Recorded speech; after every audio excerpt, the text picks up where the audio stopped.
Welcome, everybody. Here we go. It's that time again. Matt Connarton Unleashed, and we are live from the studios of WMNH 95.3 FM here on this Tuesday, June 15, 2021. Also on Comcast 97 if you're in Manchester, streaming at WMNHradio.org and on the Facebook on the Matt Connarton Unleashed Facebook page. And I am not alone this afternoon.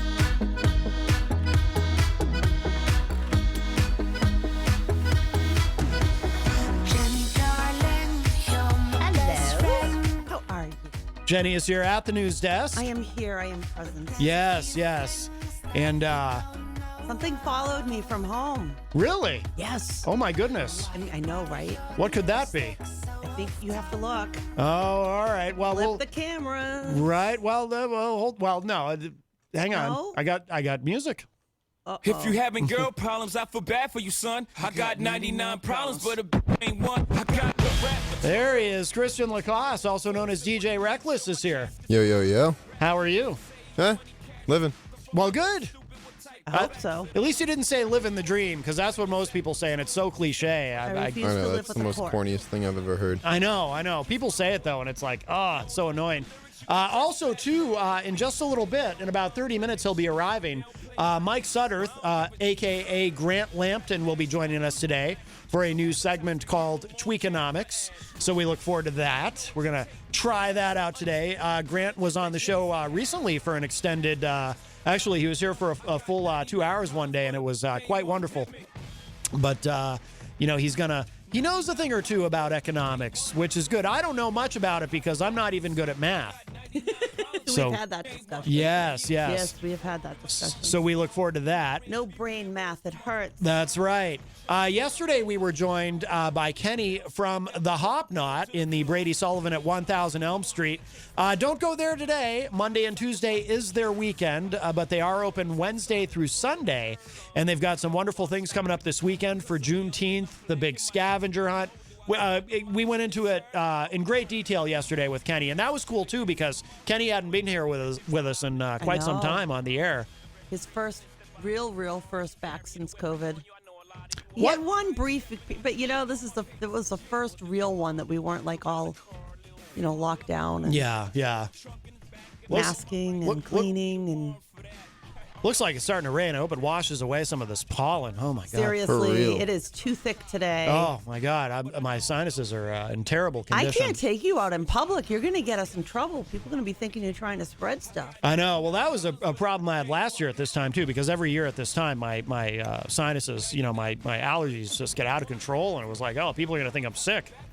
There are times when you do look sick because after about the 50th sneeze in a row, you're hunkered over there. It's gross. I can always tell the difference, though, between whether it's my allergies or if I actually have a cold or something. It's definitely my allergies, but it's just, June and July are, when you can see it floating around in the air so much that it looks like snow flurries, then I know I'm in for a sneeze-tastic afternoon. Yep.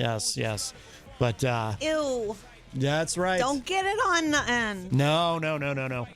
But, so it was really cool to be here with Kenny yesterday. And actually, Mike Sudderth, as I mentioned, a.k.a. Grant Lampton, he plays at the Hop Knot every Friday night. He does a residency there, and he's going to be playing there for Juneteenth as well. Yes. So. And they're going to have a steel drum troupe coming in as well. Yes. On Juneteenth. Penubian drums or Penubian? I think that's what he Penubian said. steel drums? Something. I just like to say Penubian. I think it's fun. I think it's a great word. Penubian. Yes. Give it a try, Christian. Penubian. Isn't that nice? Don't you like the way that sounds like puberty? No, it's not Honestly. puberty. No, it's Penubian. Jeez, ew. What the hell is your head? Completely different things. No. My head God. No, wait, I don't want to way know. over there. Nah. I'm going to block my ears. I don't want to know. I wasn't going south of that. Don't worry. Oh, You went south for something. I didn't need it. I don't know what's going on anymore. But, yes, delicious gourmet pretzels, craft beer. They have wine. They've got a lot of great stuff planned for Juneteenth. They have pretzel pizza. Pretzel pizza. Oh, Pretzel yes. pizza. But if you missed yesterday's show, of course, it is up and available at WMNHradio.org in the archive. You can also go to mattconnerton.com for that. And, of course, the Matt Connarton Unleashed Facebook page. And, Christian, you just booked something, right? Didn't I see something you were ready to announce? Yeah, we just announced the Queen City Pride Party, Friday, June 25th from 8:30 to 1. It's 21 plus with a $5 cover charge. We got Jack Daniels promos, giveaways, and everything else till about 10:30 that night. I'm really stoked about it because it's nice to be involved in something like this, really. Yeah. Honestly. Yeah.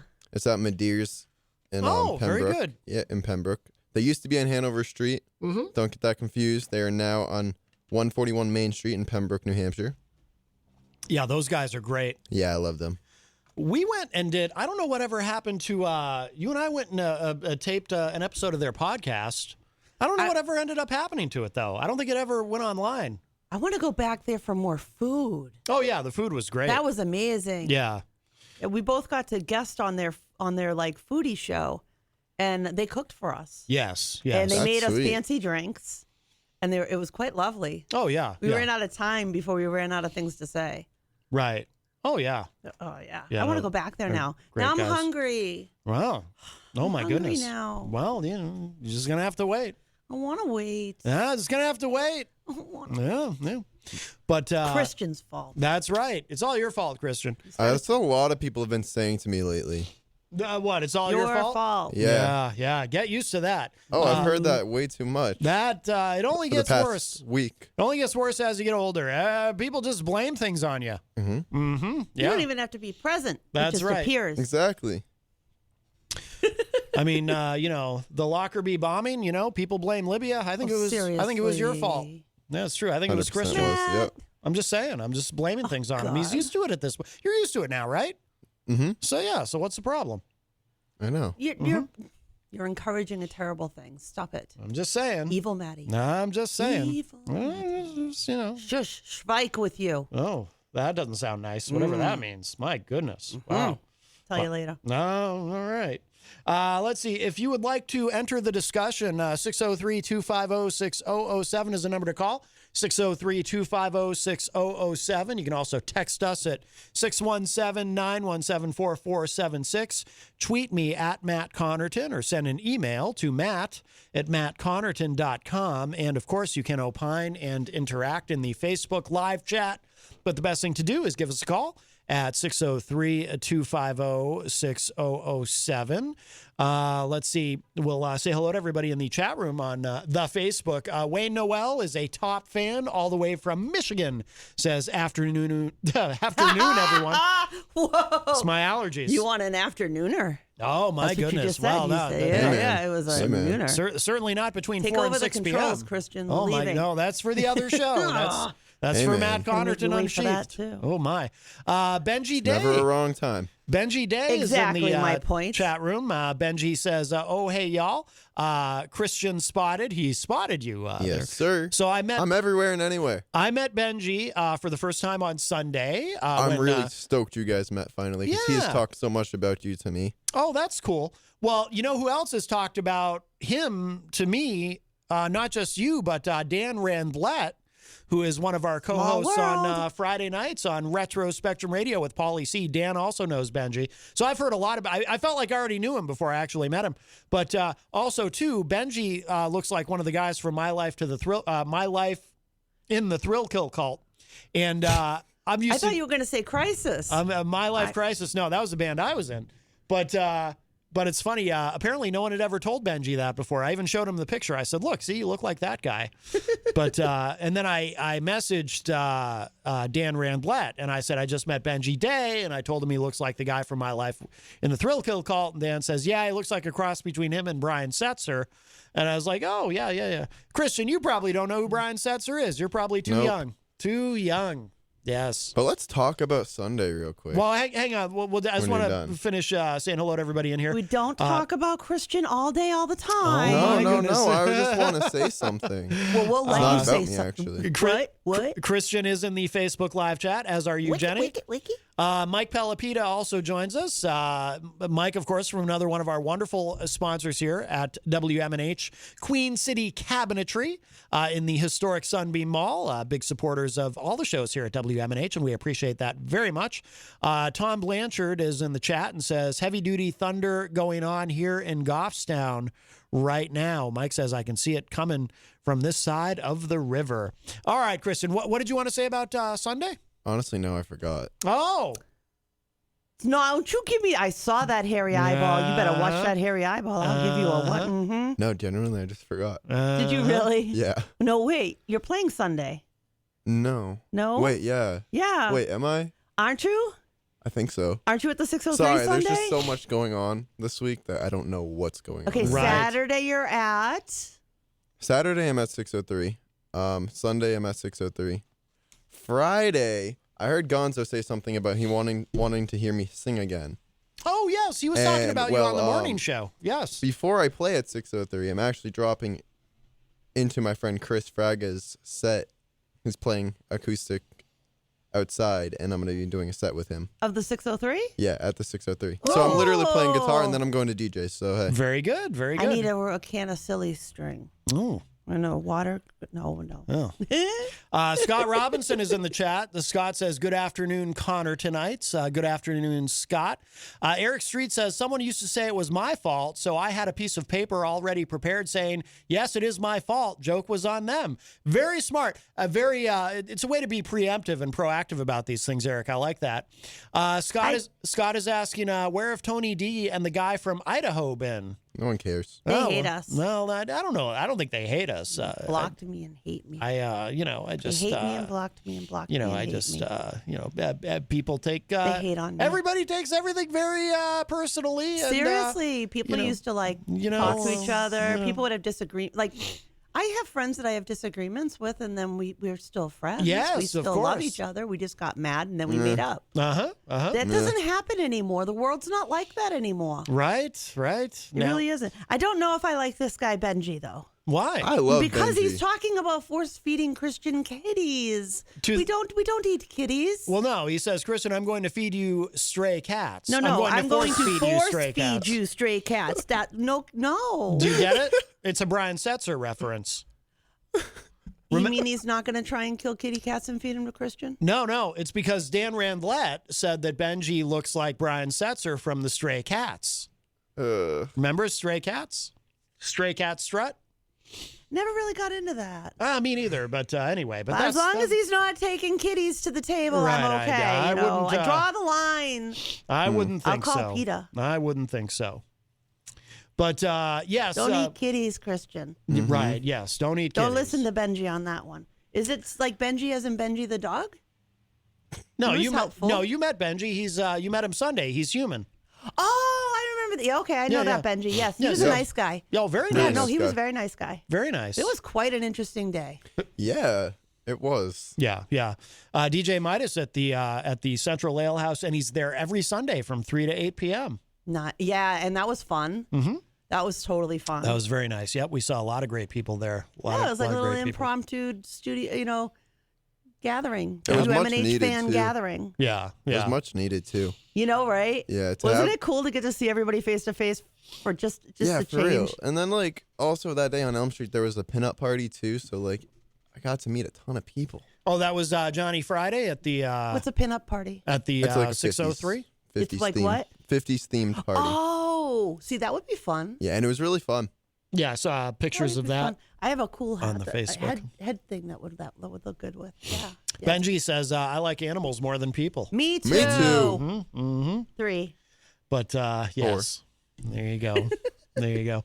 But Tom Blanchard says, gotta have thick skin nowadays. That's 100%. true. That's true. No, Well, I don't. The people we refer to, they might be listening and just not visible in the chat room. But I just don't know why everyone No, gets so. because if you're an admin and they block you, they show up black, but they're still there. It's just I don't know. you can't click on the right. name anymore. I don't know. And that's the name's all blacked out and you can't click on it, but you'll see it. Yeah, if you're an admin. I just wish everyone didn't take everything so personally. It's baffling to me that. And I wish people wouldn't hang out with other people. And so, make it your own. can't get your wish sometimes. Right. Yep, Well, yep, what are you yep. going to do, you know? What are you going to do? But I'm not, you Someday know, he'll make enough money to have a whole pair of pants. I'm not Hey, you mad. leave my pants alone. I'm not mad at anybody, you know. I don't know. Like, to me, I compartmentalize everything. Like, whatever happens I on knead these, it into the bread dough. whatever happens on these shows or on podcasts or whatever, it's completely like anything can happen on this show. Like, I could be sitting here doing the show and I could get like 10 calls in a row of people calling up to say, you know, Matt, I think you're terrible. I hate your show. I think you're the worst ever. And it wouldn't hurt my feelings at all. In fact, I would probably revel in it and probably try to make a bit out of it. On the other hand, though, I am a sensitive person. If, say, I finish my show and I get a text message from maybe an old friend or a family member or something saying, you know, Matt, I hate you and I don't ever want to speak to you again, that would destroy me. Like, I get those all the time. Like, from my ex. feelings would be very hurt. I don't get them anymore. After a while, they I stop. do. I'm very sensitive. Like, personally, I'm very sensitive and I get my feelings hurt very easily, but it's very easy for me. I love you. It's very easy for me to compartmentalize this stuff. So nothing that happens on this show or anyone else's show. That's like that time I called into That's because you're a Scorpio. or actually he called me the time that I was actually on Jesse P.S.'s show, Pod Awful. And, you know, and Tom Gully came up and, you know, I said to Jesse, I said, all this stuff that, you know, Tom gets so offended about, like if somebody did that to me, like made a funny song like that Frankenstein song or whatever, I would, yes. People have satired you. A little bit, but it doesn't, like, I actually think it's fun. I think it's funny. My like, favorite I can't is imagine getting angry the about it. baby with your head on it. That was one of my absolute favorites. I don't remember that. You don't remember the Connarton baby? No. It was one of the ones from Chris, the guy in Canada. Oh, Chris James, yeah. It was one of his videos that he had called in to you, and it was your head on a baby in the video. Oh. It was funny. Oh, okay. How do you not remember that? Yeah, I don't remember that, but that is funny. How many places have people put your head that you can't remember that? But what I said to Jesse on his show was, because, you know, I had told him in Messenger, I said, you know, if Tom could just have a sense of humor and learn to laugh about this stuff, it would completely change his life. And I said, you know, if somebody, you know, some of this stuff, if people did, like, if somebody made a whole song about me picking on me, I would think it was the funniest thing ever. But then Jesse said to me, see, it's a catch-22, because then Jesse pointed out to me, well, Matt, that's why people don't do it, because it doesn't get under your skin and because you do have a sense of humor about it. Because part of picking on somebody like that is to get under their skin, you know? Right. Yeah. Yeah. I mean, people make 30-minute podcasts on me. Yeah, no one's ever done that to me. I kind of feel, you know what? I feel a little neglected, actually. I wish someone would. You feel neglected. I I don't do. even have any funny Honestly? pitches. The only thing that even came close to me was a cartoon once, and I wasn't even in it. It was just the car. Yeah. It was cute too, but yeah. Well, the thing is, too, no. it actually benefits. I think I feel left out. The other thing that people, though, sometimes don't understand is that everybody, when there's some sort of controversy like that, everybody involved kind of benefits from it. Like the particular show that was upset with They you. did not benefit from it. They got views, Well, but well, you're right. They did got benefit- hate they views. did- That is a benefit. They did Yeah. benefit from it. They just don't appreciate it. You're welcome. we got for the to views. work I on the expect quick my answer check. thing. Yeah, they'd rather get 6 views than apparently 200. Ooh. Well, I'm just saying though. Yeah, it's a fact, though. It's a fact, though. The one they did, no, but it's true. The one they did trashing you got almost 200 views. I know. Yeah, basically. But they were all Christian's friends. But they're all mad. They just wanted to see how he Yeah, trashed. but they're all mad about it. I It's know, like, man. lean into it. Everybody lean into it. Have Dude, fun with it. Lean I did have into fun with it. discomfort. I did Everybody's- have fun with it. It's I one of did. the- You did. You I did. I Seek went. discomfort. I went as dirty as I could get because I didn't care. Well, you did. I don't know. You In didn't. the end, I did because I There's- felt there are terrible. these guys but- that I watch. Well, you ended up apologizing, which was the right thing to do. yeah, yeah. but then they still got into it. yeah. Yeah. I don't know. They didn't know how to accept each other's apologies and stay friends. Yeah. It was like, okay, thank you for your apology. I hate No. you now. Yeah. Exactly. How does that work? Like, that seems backwards. So to I me. mean, Well, there's these guys that I like to watch, and their thing is seek discomfort, and they go out in the world and they Yeah. try different things and stuff Oh, that's yeah. different or like really. And I love those guys. It's like lean into that discomfort, see what you can get in there. There's some meat. We have a call. Hi, welcome to Matt Oh, Connarton boy. Unleashed. Who's this? Hello? Hey, Matt, it's Gary. Hey, Gary, how you doing? Hi. What's going on? I just wanted to call in about people that just, get mad and everything. I haven't spoken to my family in 20 years. Oh, wow. Ooh, sorry to hear that. I hear you. I can't say I haven't spoken to them that long, but Yeah, they sometimes they can be just the kind worst. of disowned me, and You're not alone, So, buddy. I I'm don't know. right there with you. Let's be the black sheeps together. because I didn't want to, I tried to be the bigger person, and I didn't know I didn't know what they were mad at me for. You really don't know? You have no idea? I really don't know, because when Wow. my mom passed away a long time ago, I went to my older brother. There's 6 of us, and we all live in the same area here. And I said to him, "Well," I says, "we're all together now. That's it." And he goes, "Yeah, right, whatever." And then that was the last, and then it was it. Everything was, flushed down the toilet, I guess, for family. But I was I'm the third. There's my older brother, my older sister, and me, and then I have younger sisters. But I was always there to help them, when I was younger. Yeah. You needed $1, I was there. You needed a drive somewhere, I was there. You needed to take care of your kids, I was there. And then we got older, and that was it. They didn't want me anymore, so I'm sorry to hear that, Gary. I mean, so I just, family and I dynamics can be forgive them strange. because, It's not just on forgiveness you. makes me feel good. I don't know what I did, but I just forgive them anyways. Well, no, it's yeah. I understand that because why carry that? I mean, whatever the problem is, it's on them. It's not on you. If they It's just not your problem to stop- carry. It's theirs to carry that weight. That's Yeah. not you. I mean, you can't really take it to heart. Look, my family didn't like me because I was born. Oh, yeah. Quite literally. Well, there was Like things that they I don't did. like my birth mother, so I was instantly just not okay. And that's how it's always been Yeah, my there whole was life. there was things I did when I was, and they were jealous of. You know Yeah. what, sweetie? Don't even think about them. Think about the people that are in your life right now. I love the family that I've created. The people in my life that are with me all the time, that I talk to all the time, that's my family. That created family means the world to me. And I'd fight you for any one of them. So, go with the people that you Yep. those are the people. Those are your tried and true. Well, That's your family.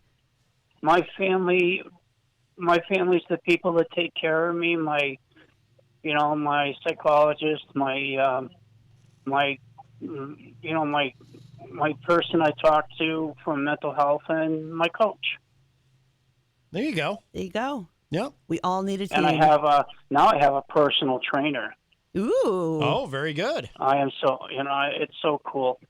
That's awesome. Those Corey are great comes people over to have. and he kicks me in the butt and tells me, "Let's go for a walk." And Nice. I have asthma, so I have to be careful what I do. Mm-hmm. So he cheers me up, brings me, for a walk, and we sit and talk about stuff, Yeah. And Jenny, you would love him. He's really nice looking. So you like him as your trainer. Whoa. Wow. Oh my God. Get the Somebody's memo? trying to bring you some competition there, Maddie. Wow. It's all right, folks. Oh my goodness. Folks. It's all right. Uh-huh. I love you, But- buddy. But I love my girls. I have all 3 of my girls, and they're all my family. Mm-hmm. Well, There you go. I'm glad someone's got girls. And I don't. and I love calling you guys because I feel like you're kind of part of my family now. So. Oh, well, we appreciate that, Gary, and same here. You can't choose the family you were born into, but you can choose the family. You can choose who your real family is, and So I love to hear that, Gary. Thank you. No, but you can choose a family of people. Mm-hmm. Yep. Absolutely.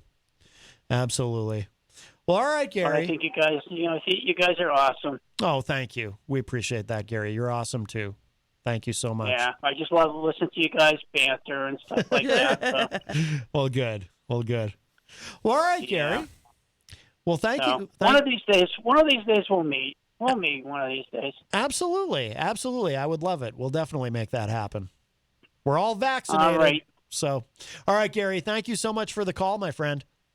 All right. Hey, and I forgot to say hi to Kristen, too. Hi, Hey, Kristen. how you doing? Oh, yeah. Yeah, Christian's here. All right. I love you all. All right, Gary. Right I love back you at guys. you. All right. Thank you for the call, Gary. Take care. Bye-bye. All right. I love you, Jenny. Love you too. I love you. You're in my heart and in my mind. You make me laugh. So keep making me laugh. All right. And Maddie, I love you too. Bye-bye. All right, you too, Gary. Bye-bye. All right, always nice to hear from Gary. Very, very good. Very good. By the way, Jared Martineau is in the chat room. Says, Saw him Sunday oh, okay. Yep. He says, and Saturday. Hey, Christian LaCoss, keep up the good work. And MHU for bass loops. Hit him up for bass loops. Oh, hit him up. Gotcha.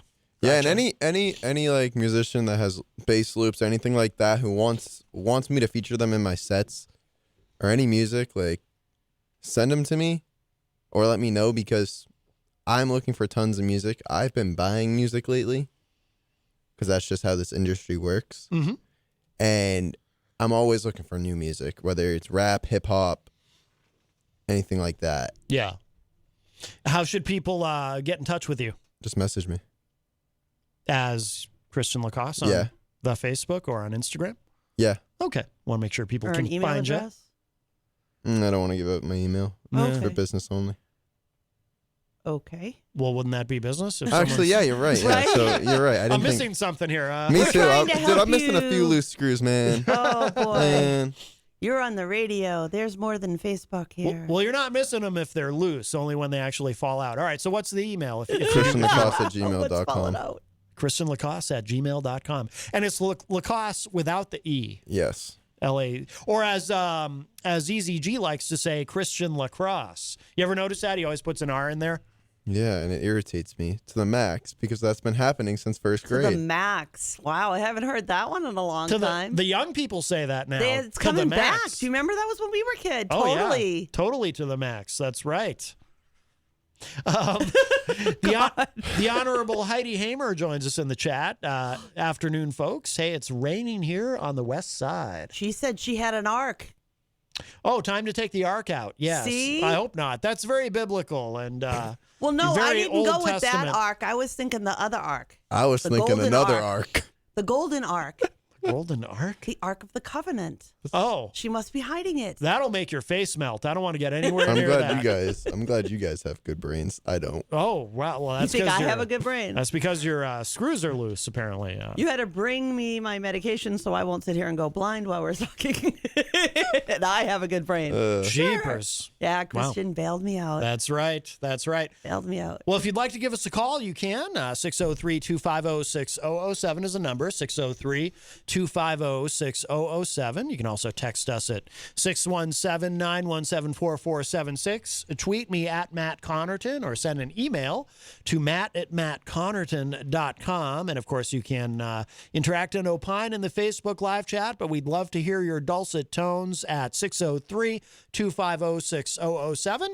Mike Sudderth will be joining us shortly, and at 5 p.m. today, will be debuting his new segment, Tweakonomics. Really looking forward to that. And of course, you might also know Mike as Grant Lampton. He plays Friday nights at the Hop Knot, and will be playing there for Juneteenth as well.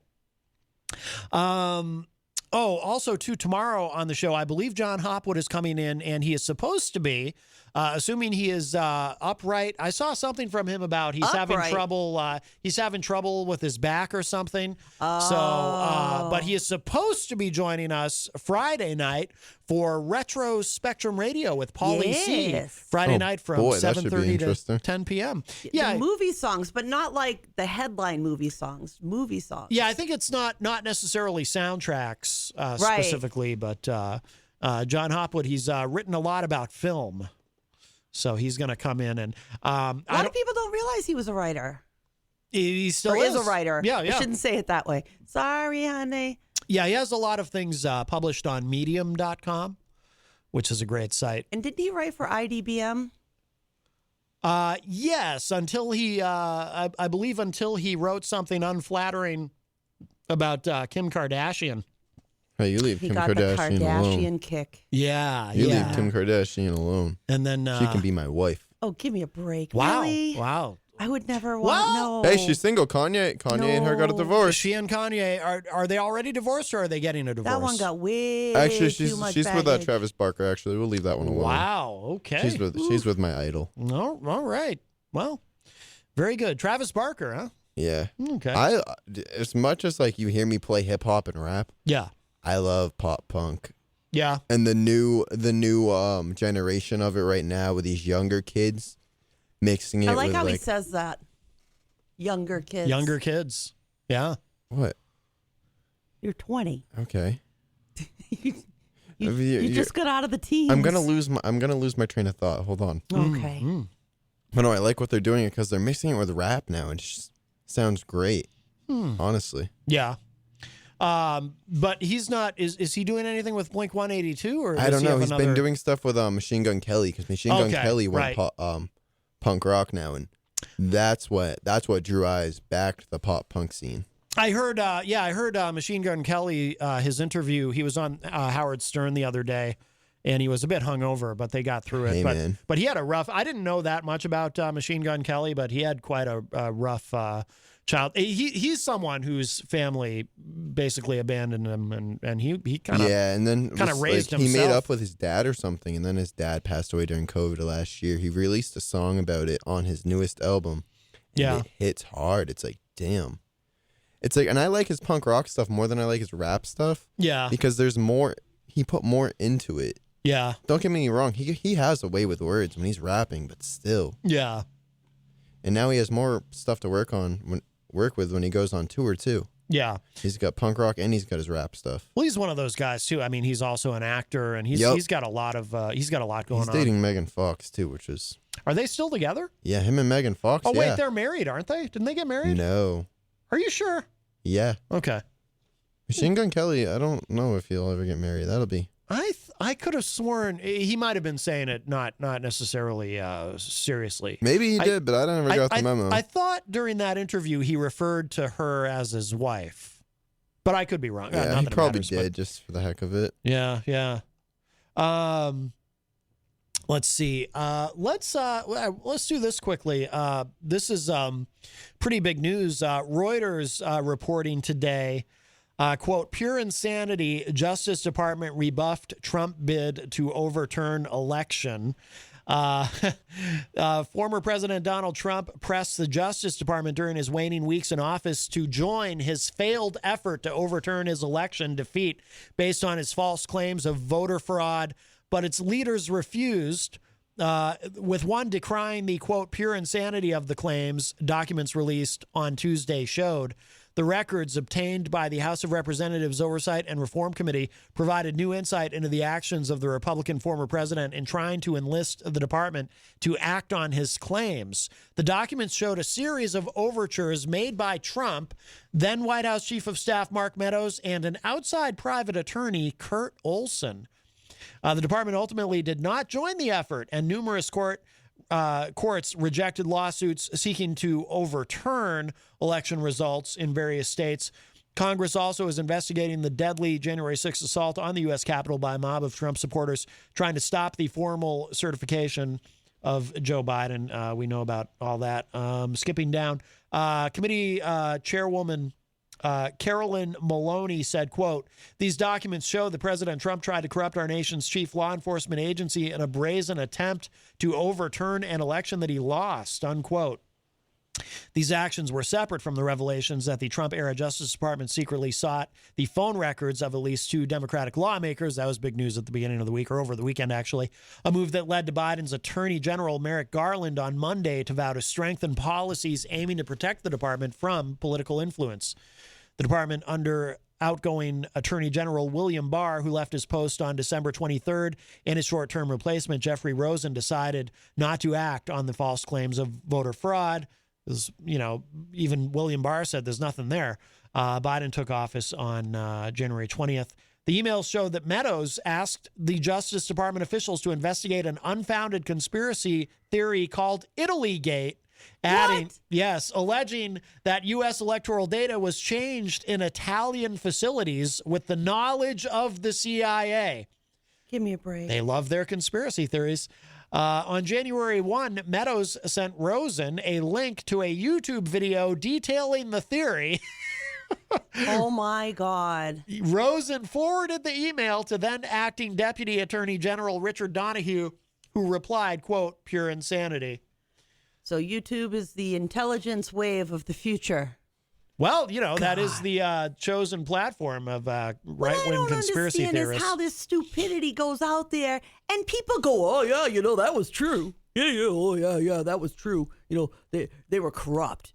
It was the pedophiles that wouldn't listen." Seriously, come on. Excuse me. Satanic pedophiles. Satanic pedophiles, mind you. Yes. They work The in pizza satanic places. pedophiles and the Jewish right. laser makers. They work in pizza places, yes. who are Washington. hiding that the world is flat, Mm-hmm.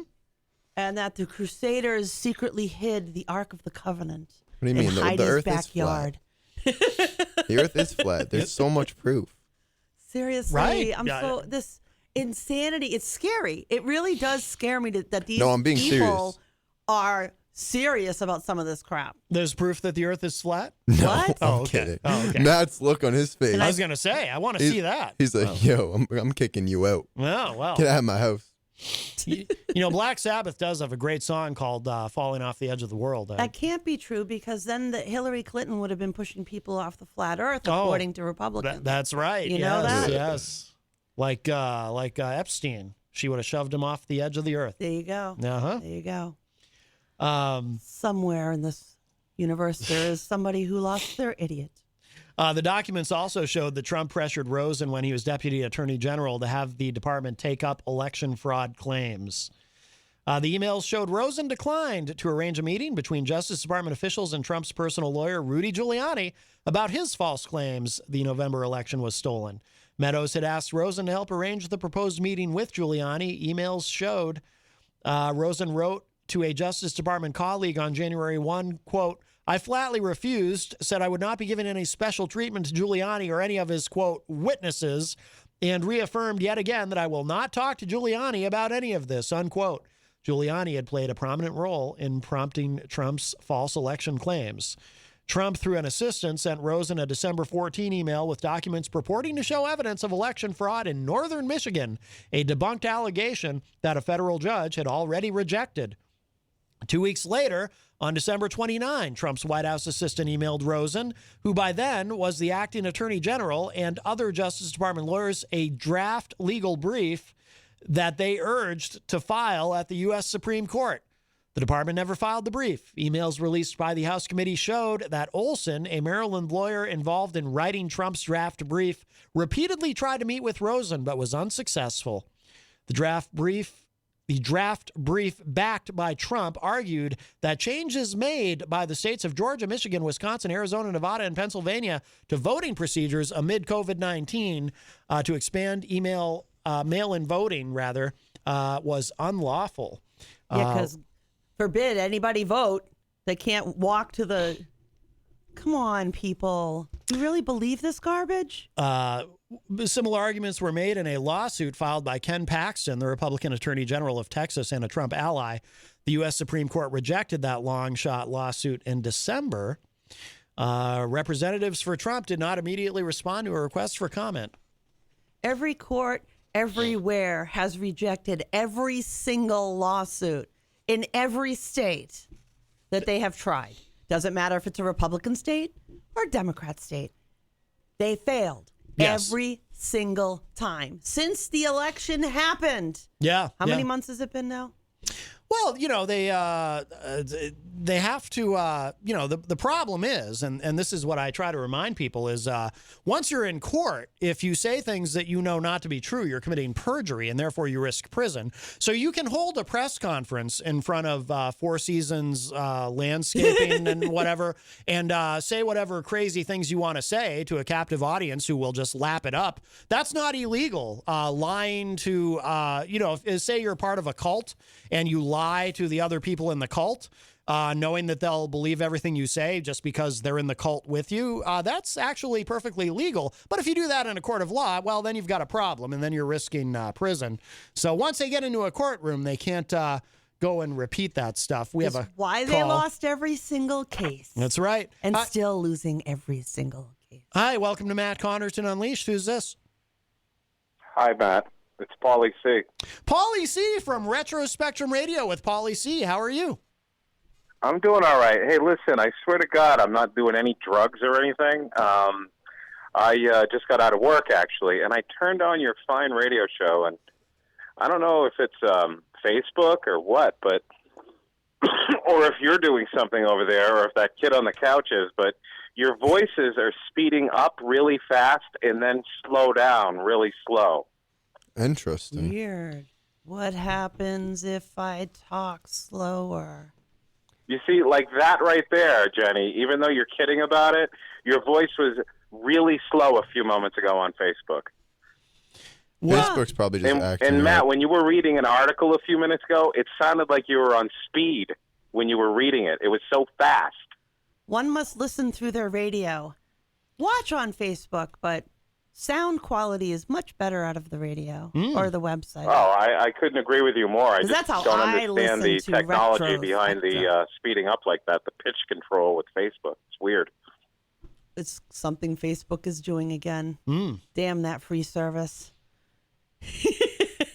No, it's got to be something Facebook glitchy. Don't know what to tell you. Don't know what to tell you. Perhaps we should just take it Wow, Matt, I totally got you easy. stumped on this. You're not saying anything. What do you mean? What do you mean I'm not saying anything? Either that or you're saying it really, really fast and I can't hear it. I'm not saying anything really fast. What do you mean? Anyway, so not to bring your show to a grinding halt like I just did, but this Friday night we're going back to the airwaves. So after a week hiatus. Yes. You have Hoppy, right? Or do we have Hoppy? Do you have Hoppy? No, Hoppy's not coming in. He's not coming in. Oh. No, he's got some kind of important engagement he needs to attend to, which is fine because everything is now all backed up with the show being off the air last Friday. So Yes. we're going to have John in there in a couple of weeks. We're also going to have Gorman come in there in a couple of weeks. And we'll also be having the great John Clayton come in for an entire show. Who's Very coming good. in this week? It's just going to be the three of us, Just and the we are three of going us. to be We can doing make it a if you salute try. to lockdown bands who were locked down in 2020, who reunited to, cover some of their most popular hits, like the Stones and Doobie Brothers and a whole bunch of others. The Stones will never die.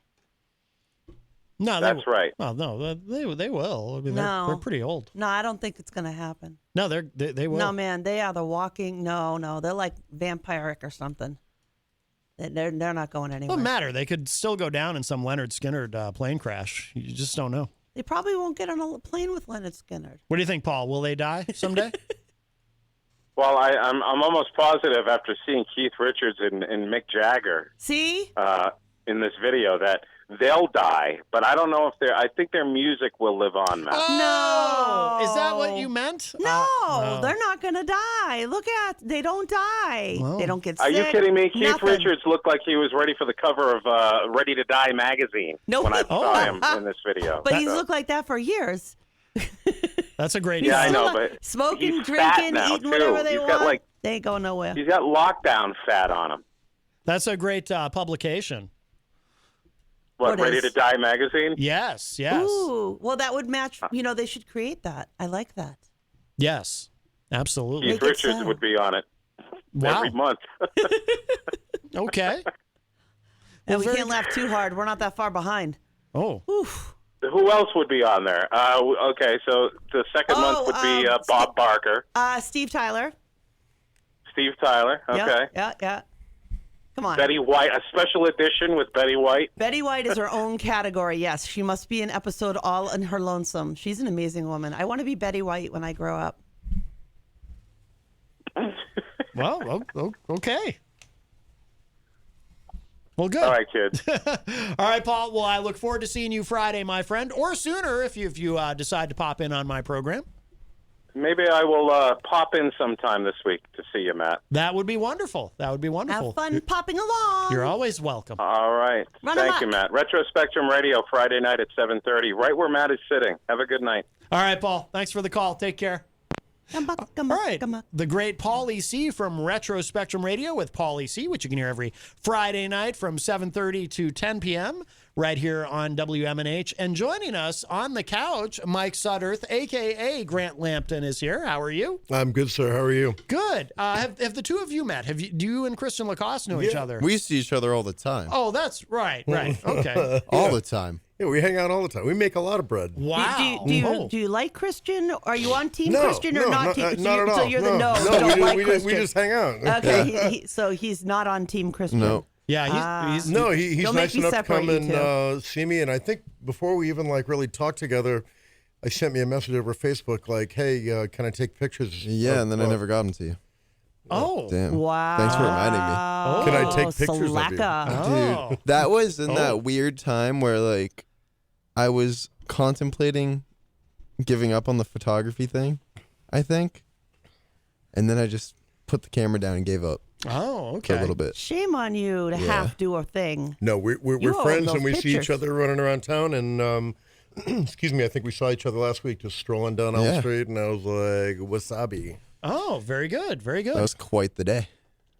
Now so for the segment that we're going to do at the top of the hour, are you for that? Are you Mike Sudderth? I presume, officially? Let's roll with that. Yes. That would make more sense. Yes, yes. Yeah, Turd Ferguson didn't work, so. Turd Ferguson, yeah. Well, that's probably trademarked. I'm sure someone else has that already. You know, I would assume. And What was the one from Cheech and Chong? Dink Winkleback or Winkerback? I think that's it. Yes. Oh, Up the remember smoke. that? Yes, I Yes. do. oh my goodness.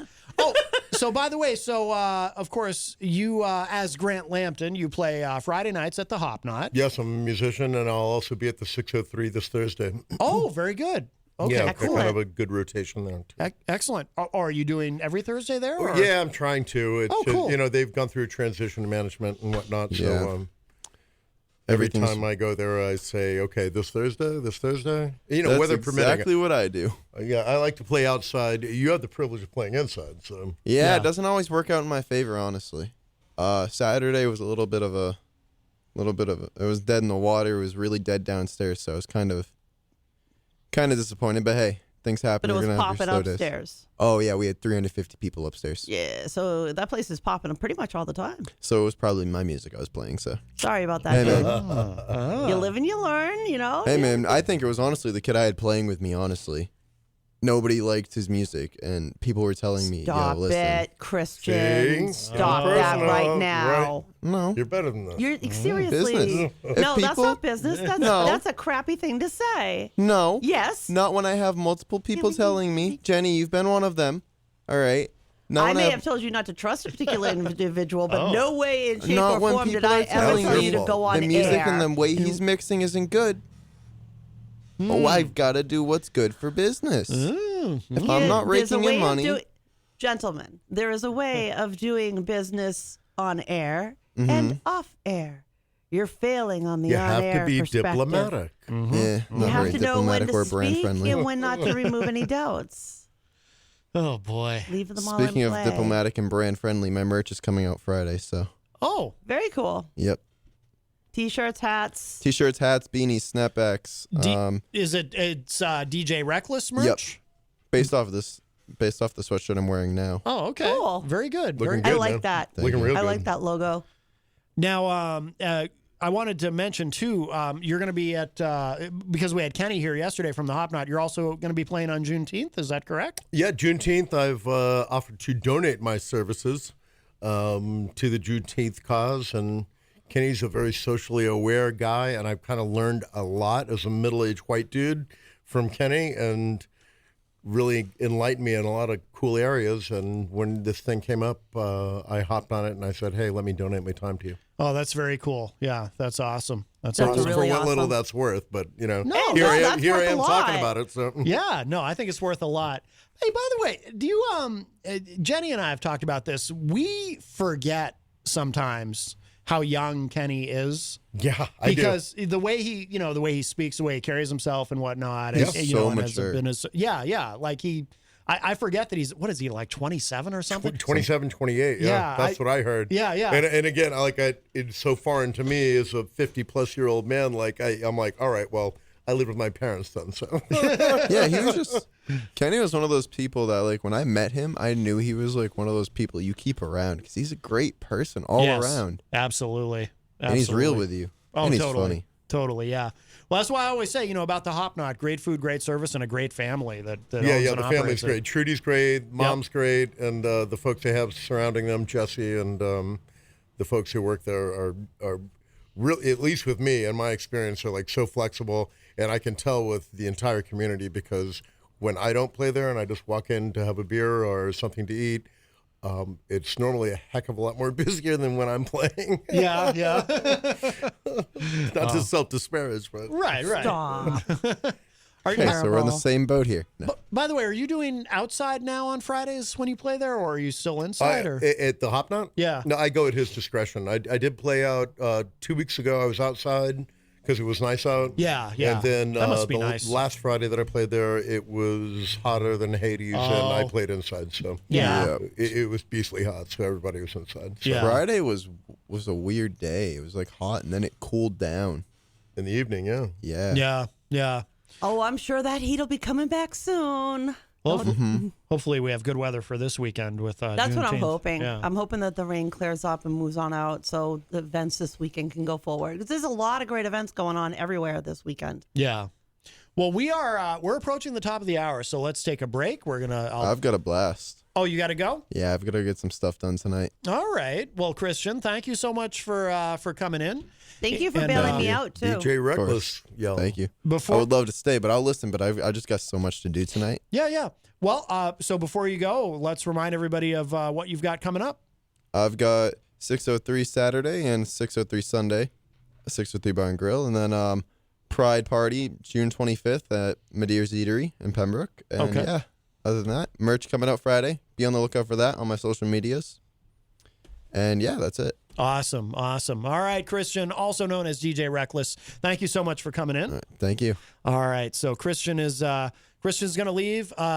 Mike is sticking around, of course, because when we come back from the break, we're going to debut a brand new segment that Mike came up with, a great idea. And Jenny is here as well. And we will play a couple things and then show some love to our sponsors. And then we will be back. More Unleashed coming up. Don't go away.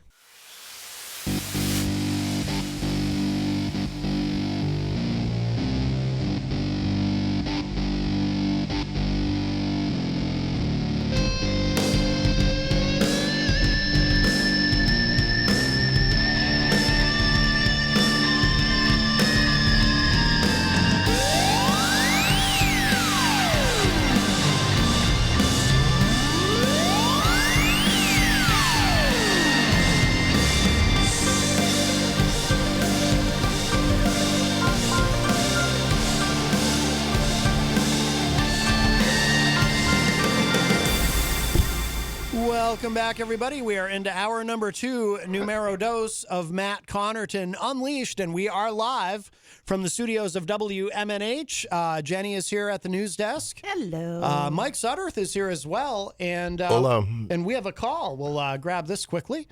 Hi, welcome to Matt Connarton Unleashed. Who's this? It's Ridley. Hey, Dave Ridley. How are you? I've been worse. Okay to change the subject? Yeah. We do have something we're going to be getting into in a minute, but go ahead. What have you got? I just wanted to look at a general update on the situation with the Crypto 6 arrests. Yeah, go ahead. So for the uninitiated, the federal government in March arrested 6 people and seized a bunch of Bitcoin machines, on charges that, I think some of the charges were money laundering. I don't know if everyone was charged with money laundering. That was probably like the scariest sounding charge. Okay. Yeah, that's the one I keep reading about. Yeah. Yeah. I'm not sure exactly. I'm not even sure how money laundering is defined exactly. That everyone's scared of it. So that's the one that I think the federal government likes to harp on. But anyway, the I guess so. The most important of the people that they arrested has just been released. Ian Freeman. Oh, okay. What did he get out on? Not just on bail or what? Just released is not quite the right word. I think it was a week or two ago, and he got out on strict bail conditions. He is not allowed to leave his own property to take a walk unless he gets permission. Oh, so it's house arrest in a sense? Basically. What was that? It's the federal government coming to take Ridley away. Houston, we have a problem. That was strange. Yeah, I've never. Dave, are you still there? Where was the kaboom? There was supposed to be an earth-shattering kaboom. Are you still there, Dave? Yeah, what happened? Oh, yeah, we heard a very strange sound. The Russians were meddling. Oh. Yeah. They tapped into your Thanks for mind. checking on me. Nothing happened here. Okay, yeah, we heard a series You of should tones. listen to the playback. Yeah, I think they're. For real. I think I don't know. It might be the deep state. I don't know. all I'm heard uncomfortable, dude. Yeah, no kidding. That was very strange. That was very strange. All right. Are you Where calling are we? from jail? I'm Made trying, that clicky sound. trying to think what the last thing we actually heard you say was. He was talking about money laundering. No, he said that Ian's on house arrest. Oh, right, yeah. Basically. Yeah. So Ian's on house arrest? That's correct. And the other, I went over to his house a couple days ago and interviewed him. There's also something interesting that's not happening. The fact that it's not happening is interesting. Bitcoin media, by and large, have been ignoring the story. Oh, that surprises me. No, it doesn't. Doesn't surprise me, I should say. Oh. Be nice. Doesn't surprise me. Why? Because it's bad for Bitcoin? Absolutely. Nah, true. Why do they want to cover something that could actually make people think maybe this isn't real tender? Is that what you think, Dave? Yeah, it's possible. Yeah, the other possibility is that obviously the mainstream press. What was it? William Colby, who ran the CIA for a while, said there wasn't actually any journalists left in America that weren't controlled in some way by the CIA unless they were not very important. Hey, that's insulting. That was an insult. Now we're getting emotional. Yeah. We're going to talk about this. Uh-oh. Yeah, that's what he said. But don't worry, he said that before you were a journalist. There you go. All right. Hey, I had my first publication at 17. I mean, I'd be... Okay, That was were you offensive. 17 in the early 70s?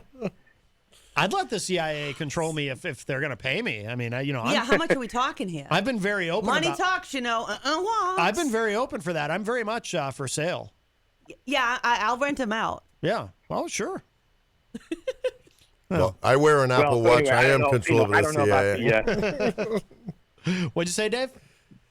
I don't know about the CIA, but there's certainly, some indication that media is influenced by government in the United States, and that may be happening to the Bitcoin media too. You don't say! Newsflash!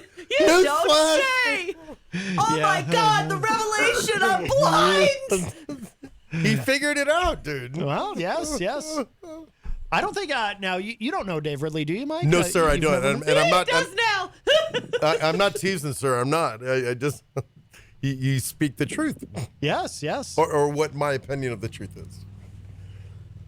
There you go. As you were saying, as you were. Let's put on his. Meanwhile, activists have set up a site called freethecrypto6.com where you can donate to their legal defense. Okay, freethecrypto6.com. For the poor. All right. What? By the way, so what happens to Ian now? He just awaits trial? Probably, and that could be a year or two. It's apparently considered a very complex case. Yeah. There's also been a stream of, despite the lack of coverage from the Bitcoin media, the mainstream media has been covering this, and I guess there's been a stream of reporters coming in and out of Keene. I got a question. I got a question. Pardon? How much money did it cost him to spring his butt? I don't know. I smell kickstand. Let's get him out of there. Wow. All Have right. a bake sale or something. Well, Sorry, you were drinking. oh boy. All right. He's trying to kill me. I'm sorry. I'm not. Dave, go ahead and finish your thought. Sorry. Yeah, I think it's in New York. A report from New Yorker magazine was in Keene the other day. Another one from The Verge, which is a big tech site, was in Keene interviewing people that came by my place and interviewed me yesterday. Yeah. So there's some mainstream coverage, but it's again surprising that the Bitcoin media is pretending like it didn't happen when it really isn't. They haven't accused. Yeah, they but really so wait, haven't those are accused these mainline people of players. hurting anybody. That's so I don't see it as it seems more like bad press for the government and than bad press for Bitcoin, if it makes any sense. So couple of major media outlets at least have taken an interest, but because your complaint is that the Bitcoin media hasn't taken an interest, but mainstream did. To some extent, I mean, I think the mainstream probably deserves more coverage than it's getting from the mainstream. Well, And what the has it got mainstream to coverage hit has for you tended to feel be- satisfied? What are they going to supply you to feel satisfied? How much? One article, two articles, 10 I would say, articles? well, one thing that would help would be fair coverage from the mainstream media, which tended to just kind of regurgitate the government news releases. Oh, well. Come on. You get mainstream media attention, it's not good enough. You don't get it, you can't win. You seriously cannot win. Well, I think all publicity tends to be good publicity, but like I say, it would be better. It's better when the mainstream press doesn't just parrot what the government's saying, if that makes sense. yeah, I get it. But what if the government's saying is the truth? Who should they talk about? I mean, like, who should they take their info from? Well, They're saying it's There it the is Russians again. good again. on them. You seriously, did you just Moscow. hear that? Do you hear that? What is St. that? Petersburg's calling. Seriously, Ridley, can you hear that? Volume changed. What? Dave, are you still there? Wait, Comrade? no, they said they were change. I am change. Isn't that a thing? Is it Q? Yes, I'm here. Can you hear me? Oh, we can hear you. Yeah, that thing happened again, except this time it was longer. There was a weird series of tones. We've been hacked, dude. I'm telling you. I don't. Well, maybe Dave has. I mean, of all of us, I'd say that one's more likely the suspect there, you know. I don't think it's us. Well, I say that only half kidding because I know, right? because we've never heard those sounds before during anyone else's call. Just you. Has anyone else told you that, Dave? Have you been on the phone with anyone where they're suddenly asking you what are those weird noises? Not recently. Okay. You really need to go back and listen to this playback. Yeah. Because No. there's stuff you're It's not a gas, hearing. dude. It's a gas. Yeah. And we're all hearing it. Yeah. It's really weird. I have been posting links to your show. Oh, thank although you. I don't always go back and listen to the calls, but a lot of times I will. If I call in, I'll post the link to it in various sites. So hopefully, I'm going to use some free publicity. Yeah. No. We appreciate No, that. seriously, go back and listen to this afterwards because there's this stuff. We're all hearing it except you. Yeah. Wow. It'll be on the playback. Yeah. It's very, very odd. Very odd. It's kind of like All the right. sounds that you hear before somebody from prison calls you. I've not had the pleasure. I've seen it in movies. Oh, that's true. We've seen it in movies. Oh, well. All I right. thought you were talking from personal They make experience. noise. You're getting a call from a correctional facility. All right. Well, Dave. Well, before we get any more interference on the line, we'll let you go. But thank you for the update. And anything else you wanted to mention before you go? Please give the Ridley Report a Well, plug. if I may, when we talk about the issue of money laundering, normally I guess that would probably be defined as basically trying to make it so that drug money can be spent without you going to jail. Yeah. And my take on that would be that that's absolutely something that should be allowed in a free society. You should be able to take drug money and spend it on anything you want because drugs shouldn't be illegal. I agree with you on that. And the drug war. By the way, Mike Pelopita in the chat room says, ask him if there's a white van parked outside his house. No kidding, right? Yeah. Are there any strange vehicles where you are located? I want a van. Are you being situationally aware? You'd notice, I'm sure. I'm out taking a walk. Are you? Yeah. Is anyone following you? Seriously? I don't know. All right. See any white vans? All right. Are there any vehicles with blacked out windows? Well, Dave, you want to give the Ridley Report a plug? RidleyReport.com. That's where you go to find out what the mainstream press is not reporting. Okay. And BitcoinGandhi.net? Is that the other one? Correct. Very good. Very good. Excellent stuff, man. Yeah. All right, Dave. Be safe, my friend. For real. Make sure. Please go back. Watch out for white vans. Go man. back and listen to that afterwards. To this afterwards, so you can hear those sounds. Maybe Very go odd. home and lock the door and stay there for a little while. Well, maybe, but Maybe. All right, Dave. Thanks for the call. Thanks, guys. All right, you got it. Take care. Thanks, Bye-bye. Dave. If we read about him, we're going to know why. That was really weird. I've never heard that It was happen. bizarre. Yeah, that's never Intelligent happened. commentary on Mr. Woodley's part, but that was Whitley? Ridley.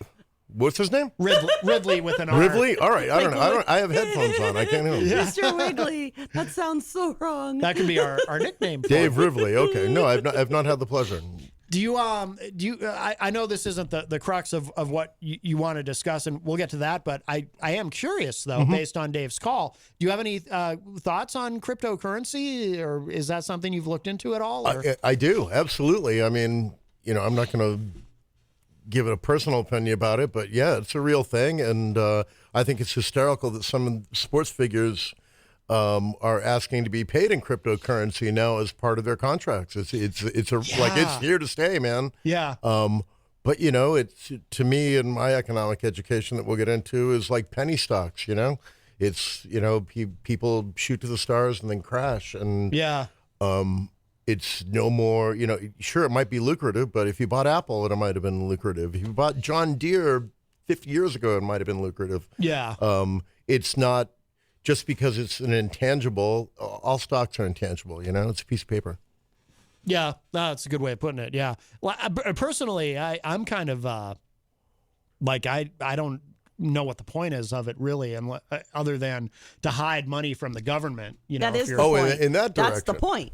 yeah, and that worries me because It's also supposed to be I'm too pretty a for way prison. of having currency have an actual monetary value, because the belief system is there. Because if you look on your dollar bill, it says not for legal tender, right? So the basis is that our money is essentially based on debt, on loans and stuff. It's not like there's a bunch of gold in Fort Knox anymore that all of America's money comes from. And these people want to go back to that. And short of going back to that creation, here we go, cryptocurrency. Yeah. Still not going to work. Yeah. Wrong, right? What do you Well, think? no, the gold standard's one thing. That's tangible, right? Right. Cryptocurrency's not tangible. Currency trading is a real thing. That's betting. It's like betting on the Pats to beat the Chiefs, Yeah. It's an intangible. The gold standard is a tangible. You agree, right? Yep. But this cryptocurrency kind of isn't. But people, if you want, it's betting. It's gambling. Yeah. So, That's a really great way of buyer putting it. beware. Like, if that's how you want to do it and you make a lot of money, good for you. It's, I don't choose to play scratch tickets. But if you buy a scratch ticket and you make $500, I'm like, oh, I want $500. But Yeah. But not enough to go spend $1,000 for it. You chose to buy the $20 scratch ticket. Right. I choose not to, and that's where it starts and where it ends. I Yeah. actually don't buy those things, but I'm just, yes. Yeah. Yeah. But the crypto, laundering can be done through, opening a car wash. It doesn't have to be just don't demonize cryptocurrency. It's just another gambling vehicle, if you will, right? In my estimation, That's a cool way of putting it. it's just another vehicle. Yeah. Yeah.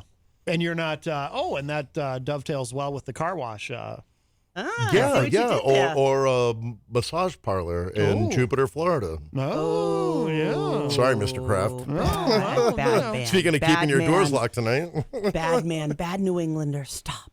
No, I'm a Broncos fan. Oh! Oh yeah, let's get deep. Oh yeah. My goodness. Who let this riffraff into the Ah, studio? Oh, my goodness. You ruffian. Oh boy. Well, so let's talk about. So you wanted to. This was your idea, and I really like the idea to do a. What does that say? Freakonomics. Freakonomics. Oh, Freakonomics. it's Freakonomics, not Tweakonomics. I thought he was going to come in here all hyped up on caffeine. I could have sworn you said tweakonomics. He's been saying that all day. I've been saying Tweak. I actually. Oh, have it is been- Tweakonomics. I Oh, forgot. wait. Freakonomics is a copywritten book, and I'm not allowed to use this. So Oh, whoops. it's copywritten. Clean that one Yeah, up. here I go. Yeah. Now I got to There's pay another royalties. side to it. It's Tweakonomics. Tweakonomics. So it is. Yes. So it is tweak. Yes. No, It is- I'm oh. tweaked. So See, that's what I was expecting. is that why you're calling it tweakonomics? Yeah, and that's a whole other show. Okay, all right. Caffeine So overload yeah, let's will talk be about next. Tweakonomics, right? Not Freakonomics. That's a copywritten book and a hell of a good read. Excuse my language. It's a great read to kind of go in the direction that I'm interested in talking to you guys about. Yeah. All right. And tell us about your background as far as your education and I was shipped off to military school, then shipped off to boarding school. I went to undergrad at the former it's Southern New Hampshire University now. It was New Hampshire College when I went. Oh, yes. Yes. Okay. Long time ago. And then I got a matchbook MBA from a place called the European School of Economics. Oh, very good. Okay. All right.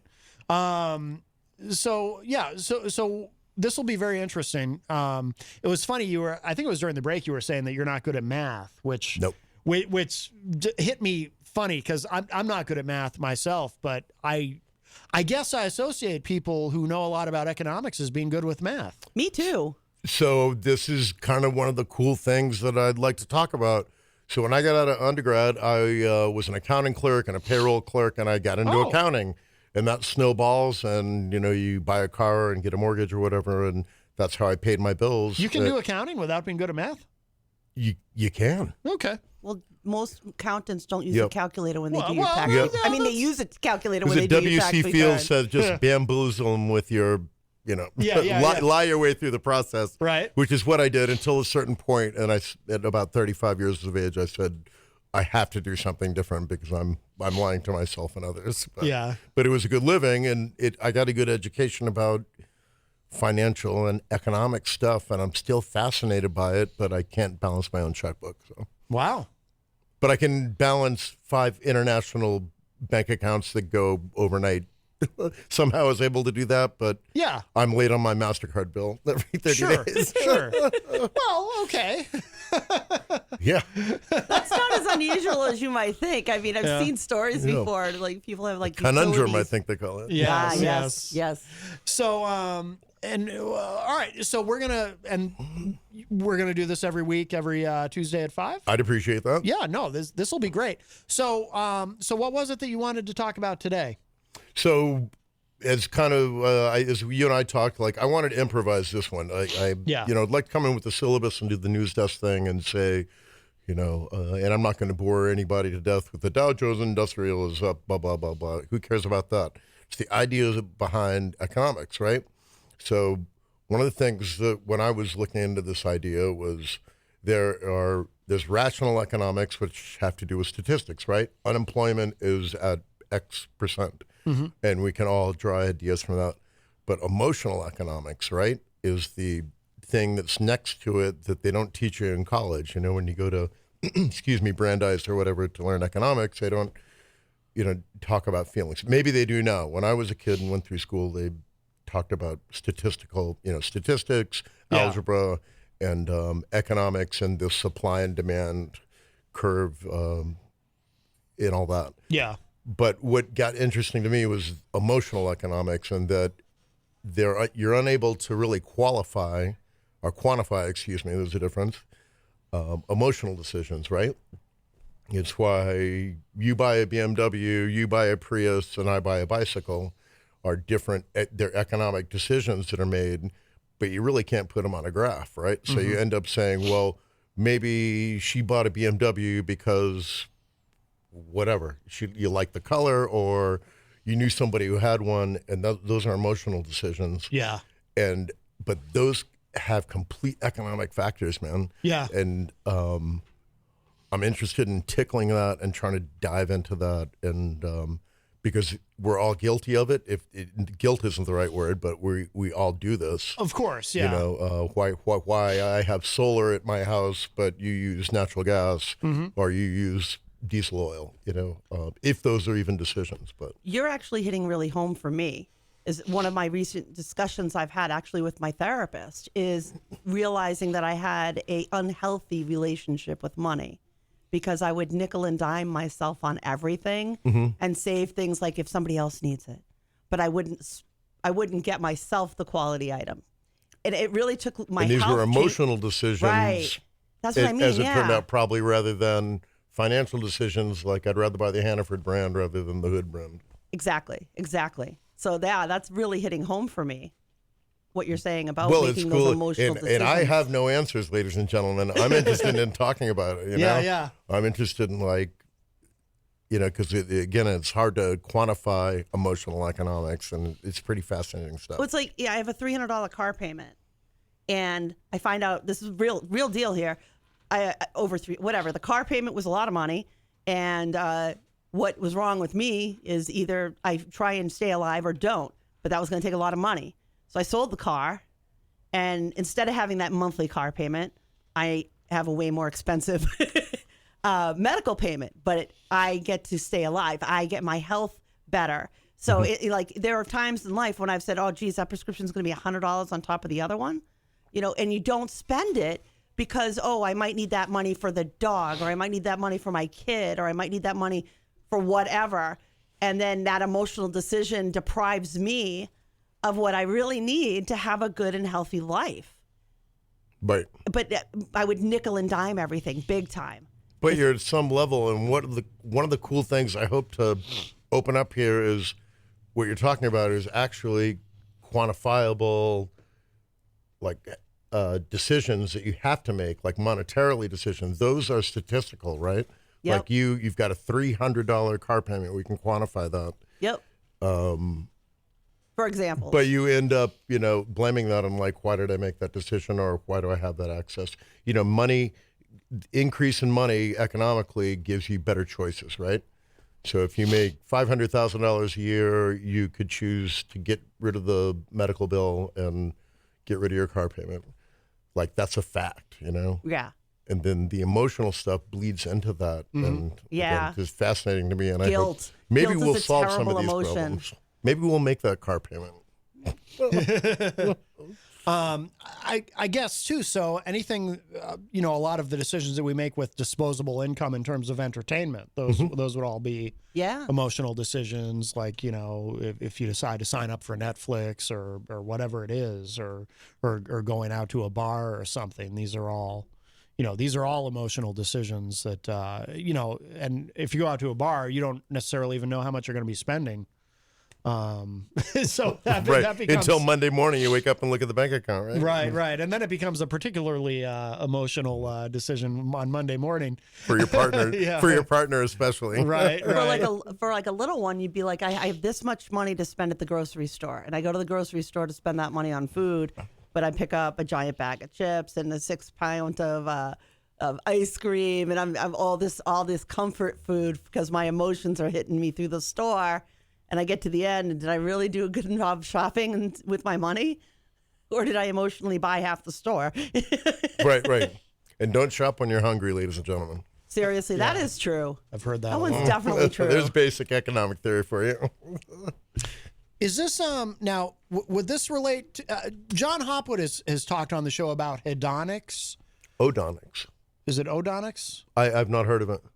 Oh, hedonics. He says that they started using this during the Clinton administration, and I looked it up because I wanted to make sure I got it right. A theory of ethics dealing with or based on the relation of duty to pleasure. Also a branch of psychology that deals with pleasant and unpleasant states of consciousness and the relation to organic life. So it'd really be the first one, a theory of ethics dealing with or based on the relation of duty to pleasure. So he says that... let me see if I can find this. That's a different way of... What does hedonics mean in marketing? Okay, this is helpful. Definition, hedonic consumption focuses on consumer behavior which seeks sensory pleasures or hedonistic benefits provided by interaction with goods or services. Keyword hedonistic, though. This is coming from former President Bill Clinton. That's true.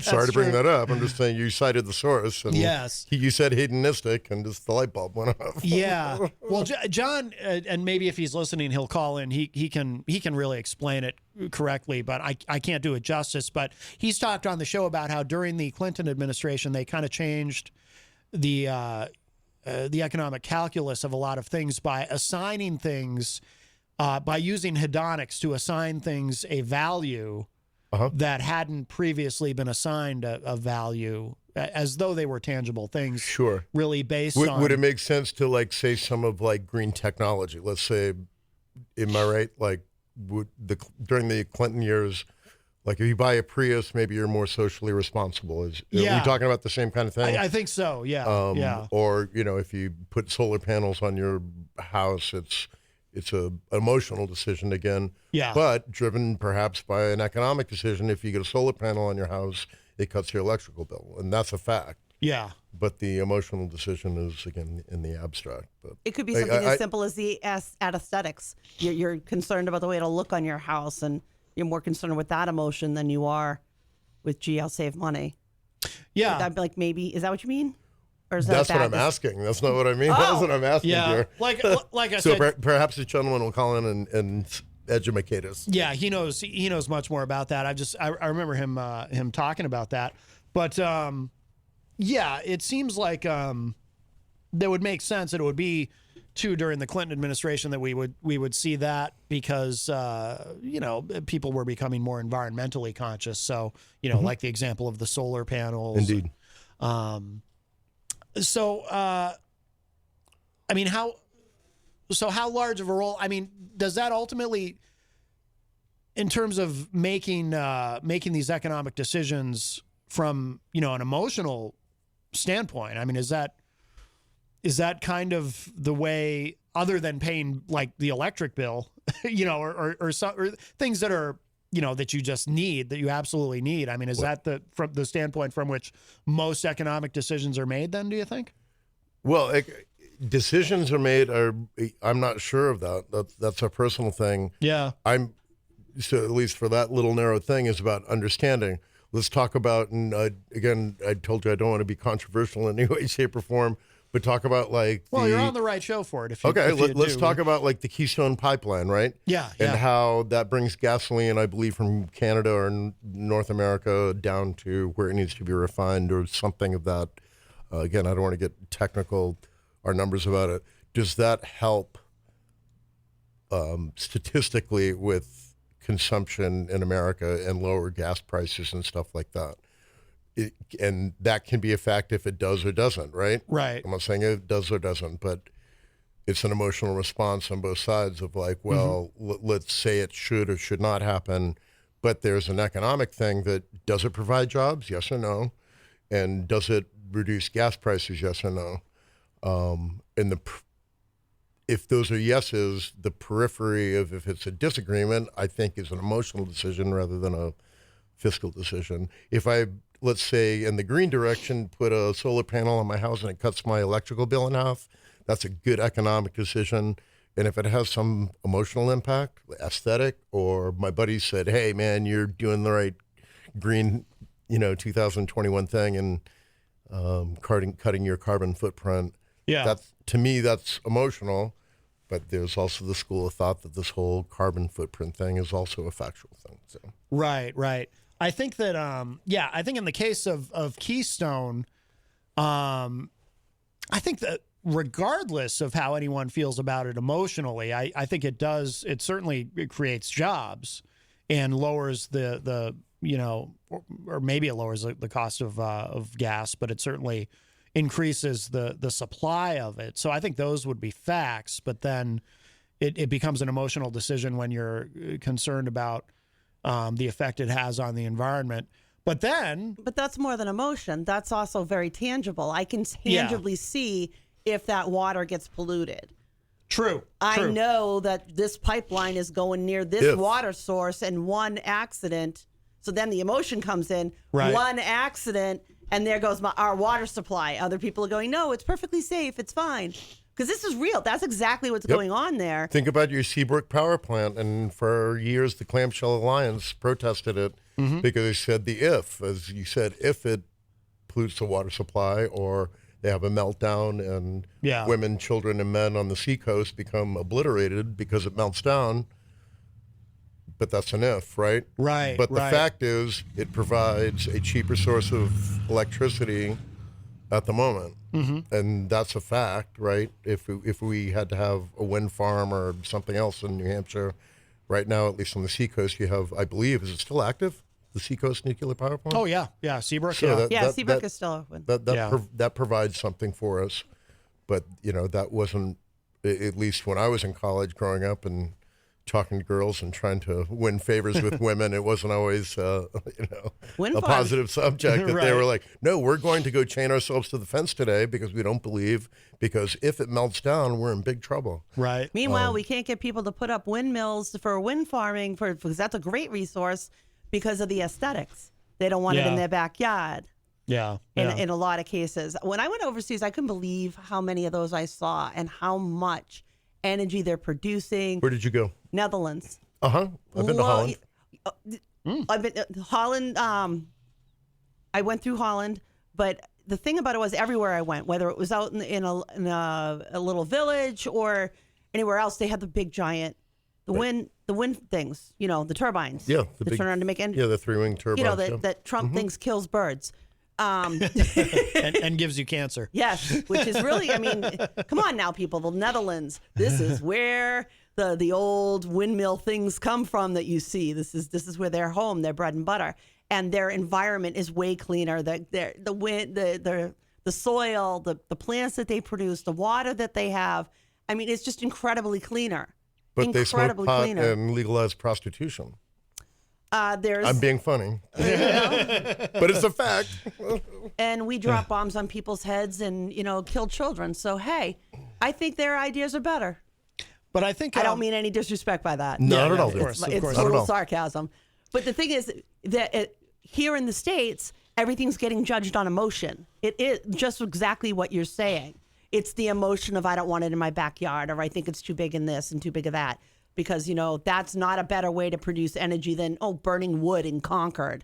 Seriously, or coal. There are things that we're not letting go of. And I think that, correct me if I'm wrong, but what you're saying is some of the stuff we won't let go of is based on emotion, not based on proper economics. Absolutely. And it shouldn't, I don't believe, be entangled with the conversation of when we get into statistical stuff. You know what I mean? Yeah. I know it drives it and affects it, but that's where it gets real fuzzy, because you could have some left-wing nut or some right-wing nut. They don't want that in their backyard view on the Cape, right? Yep. They don't want that windmill. Whether they believe in green energy or completely don't agree with green energy. We'll kill the birds. I don't want it in my backyard because, my partner and I are going to sit out and watch the sunset, and I don't want a bloody windmill in there. But by the way, you're absolutely right. This is a little bit of a tangent, but that NIMBY, not in my backyard? I heard an updated version of that recently. Banana, build absolutely nothing anywhere near anything. And I thought that was wait, what? Yeah. Yeah. Exactly, right? There's no logic. But you were talking about that word if, and it makes me think too that a lot of this is these emotional decisions based around risk management and risk assessment. How big, like Seabrook is a great example. And by the way, when I was in high school, a friend of mine and I, Mark Kastick, who now he's like a nutty conspiracy theorist now, so he and I don't talk anymore. But he's down in Texas. He's a flat earther, all of it. But he and I actually went to. And the Clamshell Alliance was there. We weren't a part of it, but we went to an anti-nuclear demonstration at Seabrook, and we were excited. And he got a bumper sticker that says, what was it? Better not nuclear. Oh, I can't remember what it said now. I used to know it. It was really clever, but I got a T-shirt. But anyway, but now in hindsight, I'm actually, I don't know if proponent is the right word necessarily, but I'm very comfortable with nuclear power. Seabrook's been there for all these decades. Nothing's happened. I'm not with you. We haven't had any. When was the last nuclear accident that we had in the United States? It's about 3 the Mile waste Island? that they don't know what to do with. with. Worldwide was Japan during the earthquake. Fukushima? I always have to be careful how I say that on the air. Seriously. But in America, it's a dangerous word. Yes. Well, not for that reason. Right. Jeez. Oh, Fukushima. Come on here. But it's the if, right? And so how do you put a price on if? And everyone kind of assesses that differently, I guess, and that's where a lot of the emotion comes in. Yep. We'll probably be long dead before this all catches up to us, but if they just keep throwing that waste anywhere they feel like it, Yeah. Well, that is a problem. eventually it's going to catch up. Because I think Yucca Mountain is full. So, yeah. Yucca? Yucca Like, Mountain. did they name it Yeah, that? they bury that stuff, dude. Yeah, yeah. That's a fact. Yeah, yeah. That's Yucca- not an emotion. That's a fact. That's right. Yucca Mountain, which is fun to Ew. say. But, It's yucky. Yeah, well, yeah, it's full of nuclear waste. Well, yeah, it's super yucky. Yeah. It's So what kind of advice do you give somebody, though, if you're sitting there and you get your emotion? How do people stop using their emotions to make fiscal decisions? I don't know. Ask your therapist. Okay. Yeah. Or Well, should no, I mean, or should they? I Or mean, should they? No, I mean, they shouldn't, and you won't. I mean, I've been Good in answer. therapy ad nauseum, and they can tell you like, well, maybe you should think this way or think that way. You're going to, as a God-given creature, think what you want, when you want, and how you want, and you can discipline yourself and all that, but don't tie up your emotions. Yeah, yeah. Be an emotional human being. I think that's good I have advice. I have no idea what it's like to have my emotions take over. Yeah. What is this emotion thing you speak of, Mike? Oh, no clue. Why did you bring that? Well, I mean, even seeing a therapist is. I mean, that's an emotional. Right? I mean, that's something you pay for, It's fiscally, But- emotional, and but you get all that in something a bag of chips. from it. True. You get something from it. So Risk Here's a benefit. cool question. Like, does anybody stay, and this is on from my experience, does anybody have stayed in therapy like long term? Me. You have like Yep. for a long, long time? Yep. I originally got the therapist that I have right now in 2013 when I was diagnosed with cancer the second time and breast cancer. So I thought, maybe I should have a female therapist take this walk with me. Yep. And at one point, after I was through with the treatment, I did stop therapy, but then some other things came up. And I thought, geez, maybe I miss having that. She's great. She holds space for me. And I like to tell people that not only does she hold space for me to hear everything that I need to vent out or unload or need help with or whatever, but she can do it from a non-emotional perspective. She can help me look at a situation from a non-emotional viewpoint and help me make more informed, better decisions sometimes. Because Excellent. getting blinded by emotion is super easy, especially if you're super emotional like me, that you're pretty, I have like a hair trigger. So it can be anger or sadness real quick. No triggering. So, I told Matt yeah. we were not going to trigger. right. We're in a trigger-free seriously, zone.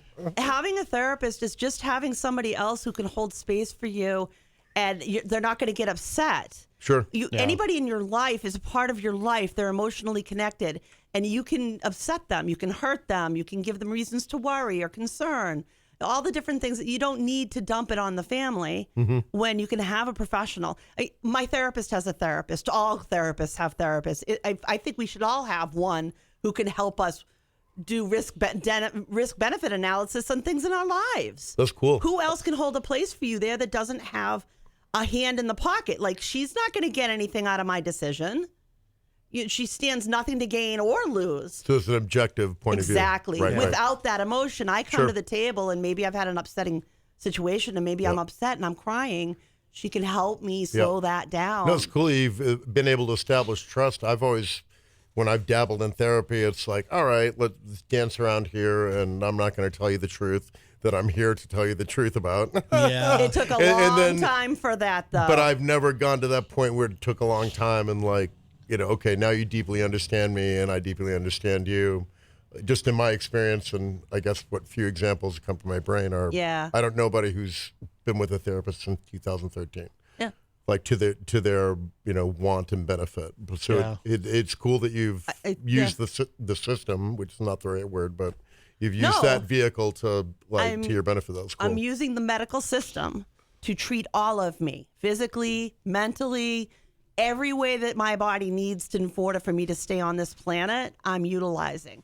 Whether that's going in for an infusion therapy or having a televisit with my therapist, it's all with the point of controlling that emotion, not getting carried away by emotion. Yes. I've made poor financial choices emotionally. I don't think anybody has not done that. We've all done that. And we all will do that again. Oh, yeah, I'm sure. I'm going to be sad or something. Like retail therapy is a real thing. Amen. Amen. So there's something to be said for the emotion as long as it doesn't rule. If it rules and it brings you down a nasty road, now you're losing things or whatever, that's that's when you got to be really careful. And it's easy to be blinded and not even see it coming when there isn't somebody there to kind of go, hey, check out this window. It's a little different. Yeah. I listen to Howard Stern, and Howard's been going to therapy for decades. I don't think it's been the same therapist this whole time, but I think he goes multiple times a week. But he's very successful, so obviously it works well for him. But nutty as a fruitcake, but very successful. Yeah. I think he's pretty sane, actually. Yeah, I mean, he's more sane There's than something most. to be said for that. Maybe he's saner than all of us, right? He Yeah, figured maybe. it out. I think people who really get the benefit of their therapist and really get in there and say, all right, I'm going to tell you the truth, even though it stinks.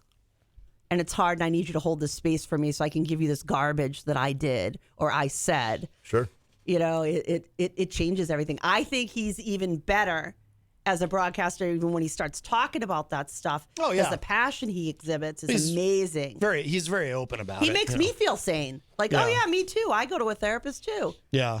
There was a day, though, when saying something like that would get you ostracized and your family wouldn't be allowed to sit in the pew at church because, you have one of those in the family. But he's the first guy to throw baloney on your butt, but he's sane, right? He's figured it out, but he'll throw baloney on your butt. Yeah. Well, he wouldn't do that now, I don't think. He's evolved. Howard's evolved. Agreed. Yeah. I'm old. I'm thinking of the old Howard Stern. Robin is my hero, especially when I hear her being like really going at it, and it's like I don't have her guts. Yeah. I have a titch of that, but no. I'm not as good. She's like my idol. My female idol I just love her to pieces. But that was an emotional financial decision when, we got the new car and it had Sirius XM satellite radio. And I was like, oh, let's keep it for Howard. Sure. But it cost me a little bit of money every month, but not much. And financially and economically, it was a brilliant decision on his part to say kiss off to whoever it was, WABC or NBC in New York that he was working for, and said, I'm going independent. And I remember at the time, like, that takes a lot of stones, and he became all the more credible to me, as what he does. I like to see that stuff happen. That's capitalism at its best. Yes. He built his road. Yeah. Nobody built his road. He built his road. Yep. And that's just amazing to see somebody do that. And now he'll always play, even when he decides to retire from daily broadcasting. He'll still be on every day. We listen to older episodes all the time. And he's allowed to do that, man. And it's pretty cool that what he created, and the other side of the spectrum, if you will, is the late great Rush Limbaugh came from a manager in the back office of the Kansas City Royals to become a broadcaster of his own kind of path and accord, and I'm not talking about his political leaning one way or the other, but he's a broadcaster who kind of cut his own road, and Howard Stern's one of the only other few people who have kind of done that. Yeah. I mean, I wasn't a fan of Limbaugh, but it's impossible not to acknowledge that. I mean, if you're going, especially if you're ranking them monetarily, just in terms of money earned, Howard definitely would be number one. He's the highest paid radio broadcaster in history, but I'm pretty sure Rush Limbaugh was number two. I think he was the number two earner. I'm not sure who would be 3, 4, 5, et cetera, but I think Rush was definitely the second highest. Yeah. And it's just cool to look at the model of it again economically. Look at the model of what they created. Yeah. Howard Stern and Rush Limbaugh were the Beatles and Rolling Stones of their genre. That's a really great way of putting it. Well, conservative talk radio, too, probably saved AM radio because, I'm sure we all remember when we were kids. WBZ. Well, I vividly recall, though. Barry Scott and the Lost 45s. But I remember being a kid. And adults would talk about AM radio like it was on its last legs. It was going to go away any day now. There were sound problems with it anyway. It had that annoying whistle, which I think they eventually figured out. But AM radio was on its way out. And then conservative talk radio and Rush Limbaugh was really the first one to, I think, be super successful. There were others, but I think to be successful on his level, he was certainly the first one. And that really kind of saved AM radio. It pretty cool on what we would acknowledge we perceived as a dying platform, and he kind of brought it back. I'd wake up to Dave Maynard coming out of the speakers. Yeah. WBZ in the morning. Yeah. Yep. Every morning, Grandma would have that on. they're still alive and kicking. 10,000 watts out of Boston. It's incredible. Yeah. Well, we are almost out of time. We gotta start to wrap up. It goes so quick, but I think we should we should do this every Tuesday. This is great, Mike. Thank you. And we should remind everybody. You fixed it. Yes, Tweakonomics. Yes. Oh, let me put the camera back on you for our online viewers. Yes. I like. Now, you're sure nobody has that already? No, I'm not sure. Okay. I just had read the book Freakonomics. A friend of mine gave it to me, and I knew I couldn't use that or didn't want to use that. So Right. I thought about Tweakonomics because some of my friends refer to me as a tweaker from my Grateful Dead days. Oh, okay. Oh, I didn't know that was what that was. Yeah, I didn't either, actually. Oh, okay. And we should remind people. So as you'll be playing as Grant Lampton Thursday at the Thursday 603? over at 6:03, and that'll be at like 5:30 in the evening, and then Friday night at our lovely sponsors, the Hop Knot. Yes. Friday night at 7:00. Very good. Very Awesome. good. And you'll be there this weekend as well for The Juneteenth. 19th, yeah, Yeah. Juneteenth, yes. I will be there with bells on. Outstanding. We look forward to that. And Jenny, is there anything you wanted to mention before we go? Latest articles are up on the Mighty. You can Yes. look me up there. This is Jen Coffee, JENN Coffee. You can also check out my website at jencoffee.com and see articles and pictures and musings and so forth there as well. Yes. Very good. The latest article is on ketamine infusions. Yep. Yeah. And how they save my That life. was a long time ago. No, different- I got to different teach kind. you. Will you come back Tuesday and banter with me? I am so going to teach you. Well, We there will you go. banter. Will you We come back Tuesday and banter with me, please? Maybe. Maybe. All right. She's not going to commit. No. We'll Women. see. Yeah. Well. Hey. I'm not the one that. Yeah, did I just get friend zoned? Uh-oh. Oh, my goodness. Well. I'm in every Monday, so challenge me every Monday if you want. Okay. There you go. All right. And so we're going to start to wrap up. Dave Ridley, if you're listening, we hope you're okay. We're very concerned about what was happening on your phone line when you called in. And who else did we? Oh, and of course, thank you to Christian for And coming in Gary. earlier, and our friend Gary. Always very nice to hear from Gary. And if you miss any part of today's show, it'll be up in just a little bit at WMNHradio.org and at my website, mattconnarton.com. And and thank you to, of course, Pauly C for joining us. Retro Spectrum Radio with Pauly C Friday night at 7:30 p.m. right here from WMNH. What's up, Mike? Nothing I can say on the air. Sorry. Oh, okay. All right. Well, I think he gave himself a I'll tell you tickle after, and tweak. if you approve, I'll say it next Tuesday. all right, we'll Oh, see. no. All right, we'll see. All right, we got to go. Another troublemaker. We'll talk at y'all a little bit later. Bye, everybody. Bye-bye. All right.